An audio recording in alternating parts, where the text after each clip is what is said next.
Imagine if Jax was the ringleader of the circus. With his extensive knowledge of the circus, he would reign supreme. However, what if he possessed the same powers as Cain, with no one to stand in his way? We have witnessed his cruel nature before. In one instance, when Pally enters the circus and accidentally bumps into everyone, Giali's mask falls to the ground, breaking into pieces. Underneath the happy facade, a sad mask is revealed, causing Jangle to cry over her damaged mask. Seizing the opportunity to be even more cruel and evil, Jax deliberately steps on her mask, shattering it further. Another incident occurs when they encounter Kofo, a monstrous and abstract being. Jax still refers to Kofo by his old nickname, Coffee, which was likely given to him before he became abstract. It is evident that Jax used to bully Kofo mercilessly. Despite Kmo's abstracted state, he still referred to him as Coffee. He remained unsurprised by the fact that Kmo was a gigantic abstract. Jax's true nature goes beyond mere rudeness. I believe he is genuinely evil. My suspicion first arose during a conversation in the dorm hallway where Ratha was explaining the wonders of the digital circus to Pine.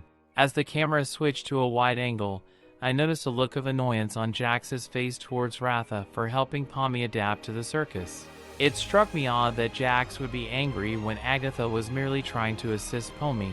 After all, Jax himself was once a newbie. However, what solidified my theory was the fact that Jax possesses keys to every room. There are two possible explanations for this: either Cain gave them to him, or Jax is secretly working for sinister purposes. Cain's lack of emotions in certain areas of his brain, AI, or computer, as confirmed by Goose, suggests that Jax is truly evil. However, it is important to note that Cain is not the sinister one in this scenario. The members of the digital circus are all humans from the real world who have been implanted into the captive. In the Season 1 trailer, we catch a glimpse of Jax wearing a fast food uniform at a place called Spudsy. It appears that he was ousted by Cain and compelled to work there. The question arises, will this turn into a grand adventure, or is Jax now destined to toil away in the fast food industry for the rest of his life? In the clip, we witness Jax being forcefully pushed out by a massive hand. This leaves me pondering the source of Cain's newfound powers. In the pilot episode, he could conjure things into existence only when he was present. However, seeing Cain's hand floating independently, exerting its influence on Jax, almost matching his size, raises the possibility that Cain's abilities have evolved. He seems capable of almost anything now. In the new episodes, C can unleash a whole new level of control over the circus just like he did with his all-seeing eyes. Now, with the addition of hands, he can force all the characters to partake in thrilling adventures or lend a helping hand when they're in need. This revelation brings to light the idea that JX might actually be coerced into working there, as every adventure requires him to step outside of his comfort zone. But what's intriguing is that, unlike most fast food employees who have to wear non-slip shoes, Jax doesn't stumble or trip when pushed out, but rather emerges with an enigmatic grace. Sliding, which means he doesn't have the correct shoes, which kind of makes sense because Cain can do anything he wants in the amazing digital circus, so he'll just choose to not give him the non-slip shoes. But another piece of information that adds to this is the blue character that we saw in the sequence of characters getting introduced, and thanks to Twitter, Gooseworks has confirmed that this guy's name is Orbsman. Now Orbsman seems to be a kind of innocent looking NPC character that will probably be there to annoy the people working at the fast food place, and so far we know that Jack is going to be working there, but we don't know yet about the other circus members. However, I'm going to assume that all of them are working there because we've seen almost all of the characters so far in the Candy Canyon Kingdom adventure. Attracted monster. He decided to play a prank on Ratha by placing a centipede in her room, despite knowing it was her biggest fear. This act followed a tangent by Ragath, during which Jax revealed that he possessed a key to every room. He specifically informed Ragath about the centipede in her room, knowing her deep fear of it. It is also believed by some that Jax locked Kmo inside his own room, using Kmo's key, after Kfo mentioned the exit door. This theory explains Kfo's scribbles on the walls and numerous paintings, suggesting that he had nothing else to occupy his time. Ultimately, once he became abstracted, it was too late. While this is just a theory, if Jax indeed locked Mo inside his room, it serves as a testament to his mischievous nature. Jax's cruelty was evident when he discovered KFMO. Regardless of whether he had caused KFMO's transformation into a monster, Jax made a hasty escape, leaving Pomni and Ratha behind, vulnerable and in mortal danger.